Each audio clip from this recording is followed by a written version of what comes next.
Petrol diesel 2 రూపాయలు పెరిగిందని వార్తలు బగ్గనే చక్కర్లు కొడుతున్నాయి కదా. ఇక పెరిగిన ధరల మీద సెంటర్ సర్కారోళ్ళు క్లారిటీ ఇచ్చిండ్రు. పెరిగిన రేట్లతోని జనాలకు ఏం సంబంధం లేదట. పెట్రోలు డీజిల్ మీద ఎక్సైజ్ ట్యాక్స్ పెరిగిందట. గదాన్ని ఆయిల్ కంపెనీలే భరించాలన్నట. ఇక గీ ముచ్చట మీదనే ఆయిల్ కంపెనీలకు చెప్పిందట సెంటర్ సర్కారు. Therefore, the excise duty that you have seen increase is not to go on to the consumer on petrol and diesel. అంటే పెట్రోలు డీజిల్ నిన్న మొన్నటి ధరలకు మనకు పోతారన్నట్టు. ఇక ఈ ముచ్చట తెలిసే వరకు జర అందరి పానం నిమ్మల పడ్డది కదా. ఆగుండ్రి ఆడికే నిమ్మల పడకుండ్రి. పెట్రోలు డీజిల్ రేట్లు ఎప్పటి లెక్కనే ఉన్నాయి గాని రేపటి సంధి గ్యాస్ బుడ్డిల మీద రేట్లు పెరుగుతున్నాయుల్లో.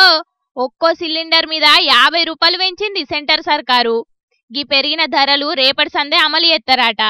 ఇదేందయ్యో ఇది, పెట్రోలు డీజిల్ రేట్లు పెరుగుతలేవని శుభవార్త చెప్పి మళ్ళా గుండెల్లో బండెత్తేసినట్టు ఒక్కటే పారి గ్యాస్ బుడ్డిల మీద 50 రూపాయలు పెంచిండ్రని పరిశాన్ అవుతున్నారు కదా. ఏం చేస్తాం, రోజు రోజుకు అన్నిటి ధరలు పెరుగుతూనే ఉంటాయి గాని మన బతుకులైతే మారైపోండ్రి.